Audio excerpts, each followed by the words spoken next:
So let's set the scene. It's 2026. You've got this really promising drug asset. It's moving into phase 2. The science looks solid. The funding is there. The funding's there, but the program is completely stalling. And you realize why? It's because you literally cannot find the person to determine the dose. And that's what we're digging into today, this quiet crisis in biopharma.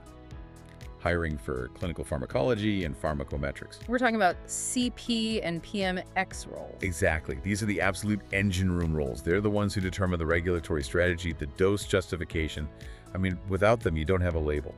And yet the data we're looking at shows these searches are just dragging on longer than they ever have before. It's a huge problem. And looking through the sources, it seems it's not just a talent shortage. It's actually a strategic mistake, something the industry is calling unicorn hiring. Unicorn hiring is...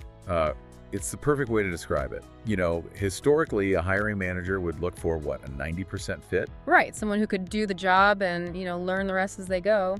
Exactly. Yeah. But now teams are holding out for a 98% fit. They want the perfect technical skills, the specific therapeutic background, the right software. And they have to live within commuting distance, of course. Of course, and that might sound like just being careful, but it's a huge risk. Yeah. Because while you're waiting 6 months for that perfect person, the entire program just loses momentum. It's worse than that. It signals risk to the whole market.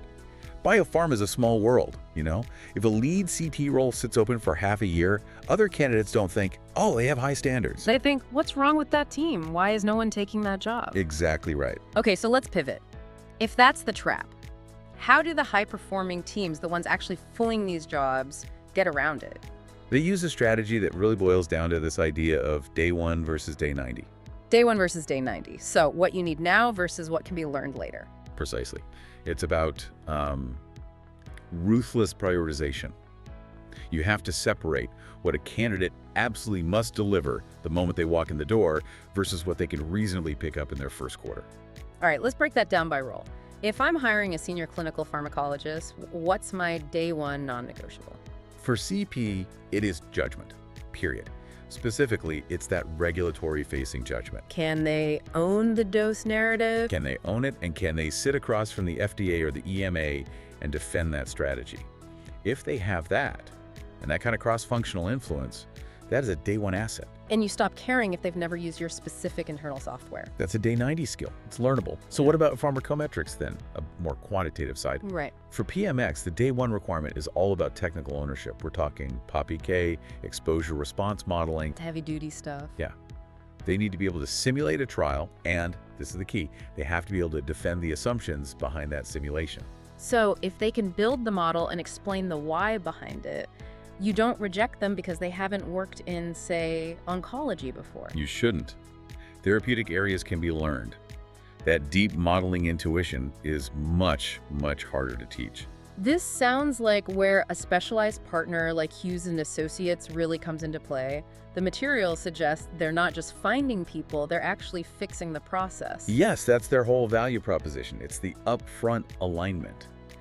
Before a search even begins, they work with the client to define those day 1 requirements versus the day 90 metrics. So they stop the goalposts from moving halfway through the search. Which is the #1 cause of delays. And then their approach is all about precision, not volume. They're not going to flood a hiring manager with resumes. Right. They deliver a small, highly screened slate. And they're vetting for something they call stage fit. That's a great distinction. Can this person handle the organized chaos of a biotech versus the deep structure of big pharma? Precisely. And they stress test communication. They also bring this really crucial market context from the big hubs. I saw that. Boston, the Bay Area, San Diego. Why is that geography piece so critical? It's a reality check on things like hybrid work. If your company in New Jersey is demanding 5 days in the office, but the entire talent pool in Boston has settled on a 2-day hybrid model. You have a dead search before you even start.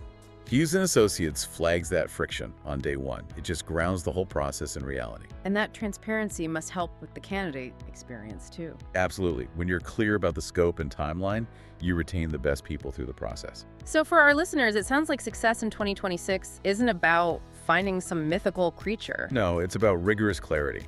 Being realistic about what you need today versus what can be built tomorrow. A perfect candidate who arrives 6 months late is worth infinitely less than a day one impact candidate who keeps the trial moving now. I'll leave you with this thought then.